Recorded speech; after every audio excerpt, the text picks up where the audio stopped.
Hello again, Seraphic. Today I'm bringing you one out of a series of quest showcases for Magic Legends, and this one is for the Sanctifier. I'm gonna start with a quick overview of the quest and then move on to a more in-depth overview of the skills and passive upgrades for each of those.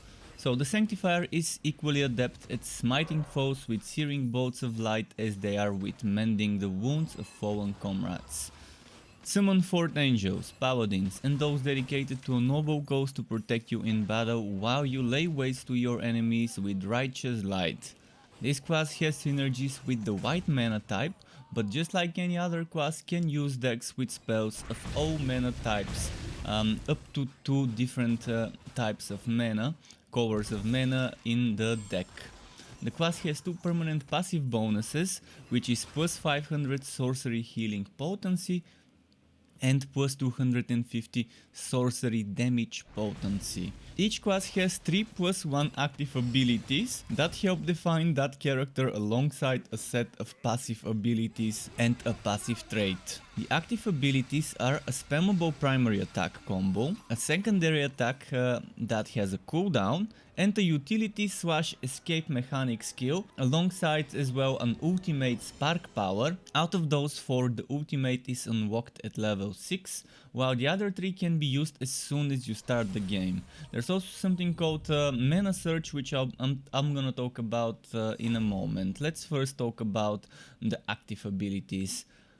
The primary divine bolt is basically you firing piercing bolts of holy energies at distant enemies. The thing I like about this ability is it has a very nice range, and you can be standing over a hole and you can shoot through that hole in some of those missions I've played, and then you can hit enemies at the other end without needing to go and walk around, and that could really help in some of those skirmishes, especially that one in Shiv that I'm talking about.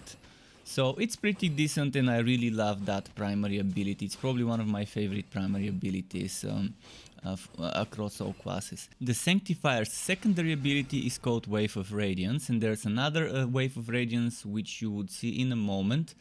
This one basically creates a wave of holy energy, dealing damage to enemies caught in the wake. And it's like a conical shape that kind of keeps growing, and it's pretty decent. The other one is a Wave of Radiance that you get when the spark power is active, and we're gonna talk about that in a moment.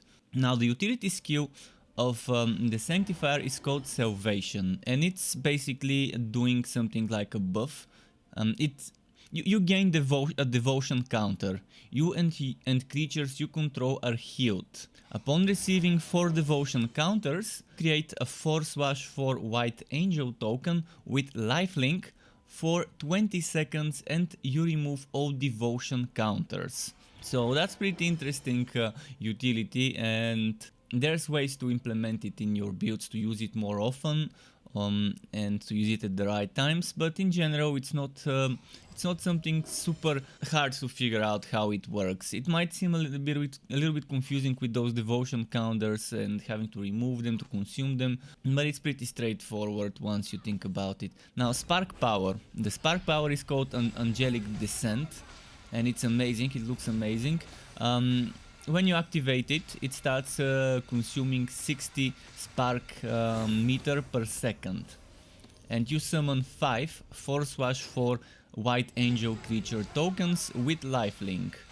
They come from the sky. You may not cast spells or use any class abilities while this power is active, but you do gain access to a new power during this effect, and this is the primary Wave of Radiance. So it's kind of like our regular secondary Wave of Radiance, but this time it also heals. So create a wave of holy energy, dealing damage to enemies and healing allies caught in the wake.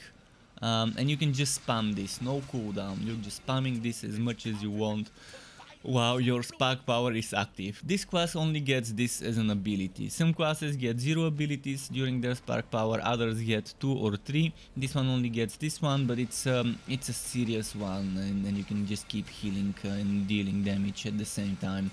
So I think it's pretty strong. I really like that one. So mana search. As I mentioned earlier, there's something else that's kind of like an active skill, but not really, called Mana Surge. So every class gets a Mana Surge active ability at level 3. That uses the Spark Power charge meter before the ultimate Spark Power gets unlocked at level 6. After the Spark Power unlock, players can still use Mana Surge when the Spark Power is not fully charged.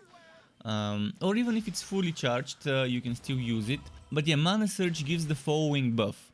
You gain 3 mana over 6 seconds and then draw a spell card at the end of those 6 seconds. There are some builds around Mana Surge where you decide, okay, I'm not gonna use my Spark Power, I'm gonna be a Mana Surge build. Or there are builds that would ignore Mana Surge and not use it and just focus more on the Spark Power, because the Spark Power is nice. And there's gear and synergies for Mana Surge and also for Spark Power. In either case, you would still want to go for Spark Power recharge rate. Even if you're going Mana Surge or even if you're going Spark Power build, it doesn't matter, getting some Spark Power recharge rate would be very useful. Now, level up and passives. Each hero gets various passive upgrades to their active abilities as they level up. Those passives get unlocked at the following levels: 4, 7, 10, 15 and 22. But you still get some upgrades and unlocks for your active skills, like Mana Surge at level 3, then Divine Blast, which is basically an upgrade for your Divine Bolt, and it's the third hit from Divine Bolt now fires a spread of 3 simultaneous piercing bolts. Then at level 6 you get Angelic Descent, which we already talked about, and then Healing Current is basically an upgrade for Wave of Radiance, so that it now heals allied creatures in its wake as well. At level 10 you get Fate's Bounty, which is an upgrade that makes Salvation now resurrects your highest toughness non-token creature. It's an upgrade for your utility ability. Then at level 15 you get that passive called Seraphic Boon. It's after casting a sorcery, the effectiveness of incoming healing from lifelink is increased for 15 seconds. This effect stacks up to 6 times. Then at 22 you get Mending Aura. Half of all healing received from lifelink will also heal nearby allies. Mending Aura's healing will not trigger effects that are activated by incoming or outgoing healing, and this is pretty nice if you stack a bunch of creatures with lifelink in your setup. This could be very good for your team to keep healing when the creatures are doing damage, and it heals your allies for half of what you get healed, so it's pretty nice. Then Word of the Sanctifier is the class perk, the class trait. Reaching level 30 on each class unlocks a passive trait specific to that class, which can be slotted into one of the 3 trait slots alongside 2 other traits from the other classes. And the Sanctifier's trait is called Word of the Sanctifier. Whenever you heal an ally, that target gains shield equal to 5% of its maximum health for 10 seconds. And this effect stacks up to 5 times. I think the Sanctifier in general is pretty interesting class, and I can't wait to see some of the builds I can make and experiment with.